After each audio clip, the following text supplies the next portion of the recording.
How's it, everybody? Kurt Francis here from your Francis team. And we are talking about the 12 indicators in a market shift. 12 indicators in a market shift. But today we're going to just be talking about two of the indicators. And then you'll see in the next few days, next few weeks, you're going to see me talk about all 12.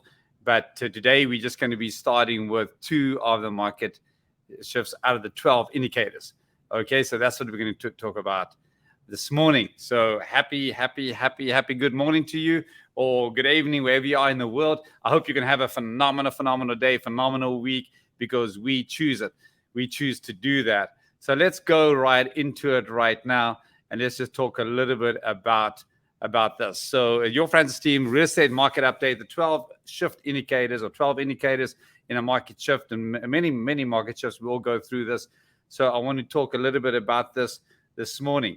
So get excited, because a lot of people are asking a lot of questions, right? And this is what we've got to be talking about. So remember, we spoke about the 7 shift questions that people are asking all the time, right? Number one, what's really happening in the real estate market? We spoke about this the other day. Kurt, are we in a bubble or what? And is that bubble going to burst? That's what people are asking me all the time. What will my home be worth in a year? That's what somebody asked me this last week. What will my rent keep on going up? This is a question somebody asked me again in the last 2 weeks. What's going to happen to the interest rates? This is we all asking. We're all wondering what's going to happen. And then number 6, are we in a recession? We're going to talk about that, in the next few days and few weeks. And will I ever be able to afford to buy a home? That's what people are asking right now. 45-year-old guy asked me last week. So let's just go again in the statement. I was in La Jolla with a client, and he said, Kurt, I can't even afford to buy the home that I already own. I can't even afford to buy the home that I already own. And that's interesting, right? So because everyone's situation is different. Maybe the guy's retired, which he is, and so he can't afford to sell, can't afford to buy, because where's he going to move to, right? So the 12 indicators that we're going to be talking about in the next few days, again, understanding the shift and interest rates. So the two we're going to talk about today: understanding the shift and the interest rates. I'm going to be going through inventory, buyer demand, home prices, first-time buyers, affordability, inflation, recession, jobs and wages, 11 predictions, and number 11, the predictions of the future and advice to sellers. But today we're going to be focusing on understanding the shifts and interest rates, understanding the shift. So let's just go ahead and talk about that. Firstly, Southern California home sales. In January 2022, which is a few months ago, we had a dip in the amount of sales. And you might be thinking, but Kurt, I mean, this is crazy. Buyers were going after homes like crazy. We had 10 to 15 offers. I came against if you're a buyer and you had a rough time. And what do you mean? There was so much real estate happening. There were so many offers going out. But you tell me there was a dip in January in Southern California? Absolutely, there was. And why? Why was there a dip in Southern California, San Diego, and a lot of other places around the nation, but I'm not talking about them. I'm focusing on Southern California, and I'm focusing on San Diego. Why was there a dip? Why were there less transactions in January? Let's talk about that. You know what it is? You know why? Because the inventory levels were so low. If you go to a supermarket and the aisles are just empty. Remember with toilet paper with COVID, it was just empty, right? And what happened? Because they couldn't sell more because they didn't have the stock. We didn't have the stock. The inventory levels were extremely low. That is the reason why in January. So when you talk about a market shift in January, well, there wasn't really just a market shift, but there was a shift in terms of less transactions. But the reason why it was, and we've got to understand this. A lot of people thought, oh, wow, there are less transactions right now happening. Is the market shifting? No, the market wasn't shifting then. Just that the inventory levels were low. That's I want us to all understand that. So understanding the shift, inflation surges. Now we know when you're printing a lot of money and there's too much money going after too few goods. When there's too much money going after too few goods, you see, a lot of people had handouts. A lot of people were helped by the government, and some really needed it. Others didn't need it and abused it, as we know. But a lot of people really needed it. And for the ones who abused it, well, that's up to them, right? But there was a lot of money being printed. And so there was a lot of money in the market. There was a lot of money around chasing too few goods for a number of reasons. The ports of Los Angeles, in Long Beach, there were ships out there that couldn't even get in because they didn't have the work power, because people were off because of COVID, number of reasons. And the whole chain, of producing goods was just backed up. And then, of course, with Ukraine, and just an interesting thing, BMW X5, where do the windshields come from? All the windshields come from, and they produce them they produce the vehicle in Spartan, South Carolina, right? And the windshields actually come from Russia. And there was a ban on producing, or buying anything from Russia, right? So you can just imagine that's just one vehicle out of lots. And then a lot of the wiring couplings were coming from Ukraine, and we know what's happened there. So the supply chain was affected a lot, right? So we know that. We understand that. But let me tell you something now. So prices go up, right? Prices start going up because there's too much money chasing too few goods. There weren't enough goods available. And then when you've got too much money being printed and being dispersed and too much money lying around that people aren't using, you're going to see inflation. You're going to see costs rising. And that's what really, that's how we all experience this all over the United States and other places in the world, but we focus in the United States. So inflation has got a big effect on a lot of things, right? And then, of course, we see the stock market, because the stock market is all about the confidence. The confidence, where's the economy going? Where's the market going? And this is what's a big part of the shift, is that people lost confidence, and large corporations and investors lost confidence in what was happening because of high inflation rate, and they knew what the Fed was going to be doing, right? So some of the indicators, understanding the shift. I want to understand, look at this graph, okay? Look at this graph, and you can see the highest one starting to fall over. But look at the rest of them. The rest of them are still stable. So there's still a lot of stability. We've still got a lot of stability, okay, in the market. It's only the last leg that's falling. So stop worrying straight away. It's not everything's collapsed. And a lot of people understand, oh my gosh, where's everything going? Not everything is collapsing. It's only the top one. Understand that. So stop getting nervous. Stop getting worried. People react with over too much fear. Okay, so understanding the shift. Interest rates. This is the second thing we're going to be talking about this morning. Interest rates. Okay, just look at this graph. Okay, look right at the end. Look at the orange circle. When you look at the orange circle, you're going to see up to about 6%. Interest rates, a sharp climb right up. Okay, that's what we've seen. We've seen a tremendous increase, and thanks for Mortgage New Daily for putting this out there. Great graph. This is what's really happened. November 2008, look, it was at 6%. So we back there at, November 2008, round about there. Okay, and we've seen interest rates, we're still at historical lows. At 6%, it's still really low.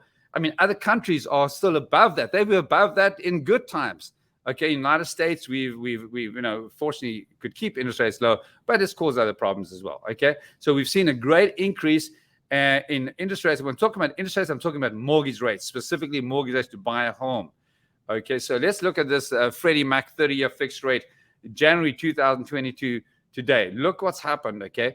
We've seen interest rates go up significantly from 3.22%. Look at that first blue little graph there, to 5.28 now, 27. Now we know it's higher than that right now. It's about 5.8, 5.9, going to 6, depending on the loan program and various other factors, FICO score, risk, things like that, ability to pay, debt to income ratio, loan to value, all those kind of things, right? Interest rates are more complex than people actually realize.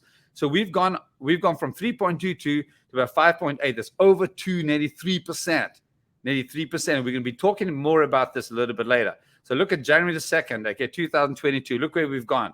Look at May the 5th. That's to May the 5th. As we know, it's higher right now. So this is what's happened. Interest rates have increased by nearly 3%. Okay. Fed issues most aggressive rate hike.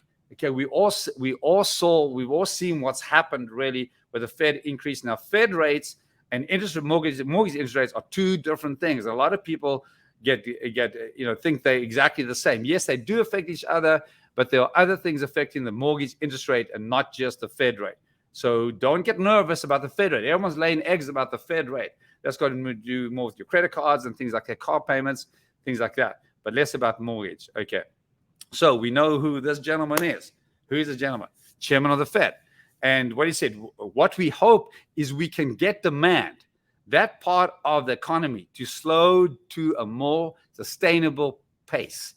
and get the housing market back on a more sustainable path where there is a balance between supply and demand. Now, we understand that we couldn't keep on going like this as with housing prices increasing phenomenally. We will talk more about this again. We had to have some stability. We know that the market was not realistic and we were not in a healthy real estate market. Bad things were happening in the real estate market. I mean, you had buyers there who were just removing contingencies, physical inspection contingencies, just removing them, appraisal contingencies, just removing them. Those are all bad things when you buy a home, removing those kind of contingencies, especially appraisal. Whether even the bank says, I'm not going to appraise it, but then you still buy the home and you're paying too much for it. Or physical inspections, foundation issues, roofing issues, plumbing issues, electrical issues, structure issues, and people just removing these contingencies. We were not in a healthy real estate market. And so when he talks about this, okay, when Mr. Powell talks about this, I understand what he's saying. A lot of people didn't want to hear this, but we knew it was coming. Look at this from the Washington Post. The low rates for the last few years were an anomaly, a combination of freakishly low interest rates and Federal Reserve intervention in the bond and mortgage-backed security market. Now the Fed has ended quantitative easing and is raising rates. But what really matters is what happens to the 10-year bond yield, because that determines mortgage rates. So I don't talk too much about this, but I want you to understand that the interest rates, mortgage rates, are more affected by the 10-year bond yield, because that's what determines the mortgage rates, not actually the Fed rates.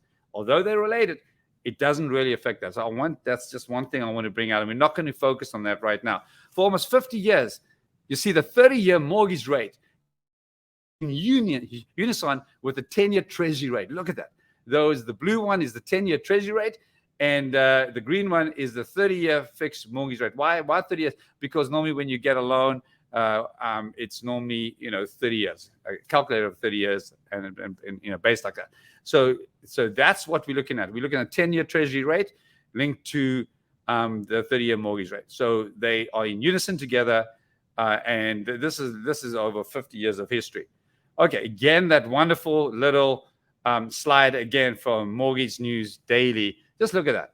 Okay, so we've seen a sharp increase, and this is what's really affecting a lot of people. The largest rise since 1981. The largest rise since 1981, where rates went off the charts. Have you ever heard that expression, off the charts? Well, this thing's going off the charts. Now you can see this has gone off the charts in 2022. The yellow line top is the year 2022. Okay, so we've gone off the charts with that. Mortgage rates are likely to plateau near current levels. The financial markets have attempted to price in the impact of Fed actions over the cycle, and they are likely also pricing in economic slowdown that will result. Once we are past this rate spike and associated volatility, the MBA expects that the potential home buyers may be more willing to re-enter. What is the MBA? Okay, it's basically a bankers association, and this is the chief economist, Mike Fratantoni. Can't say it. This is an African boy.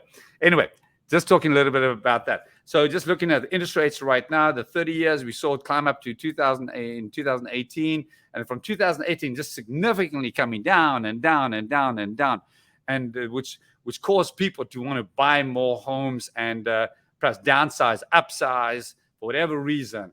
And then we've seen a sharp increase in 2022 and projected. We'll talk more about projections later, predictions, but just a slight increase in 2023. So that's where we are right now. So let me just say, if you want to speak more to me about this, some people have reached out. The first thing, call me, Kurt, 858-229-9180. Can't wait to talk to you about this. If you're looking to sell, if you're looking to buy, by the way, the 12th indicator, which we can talk about, is advice to buyers, advice to sellers. So give me a call. Cannot wait to chat to you. And can you do me a favor? And can you have the greatest day of your life?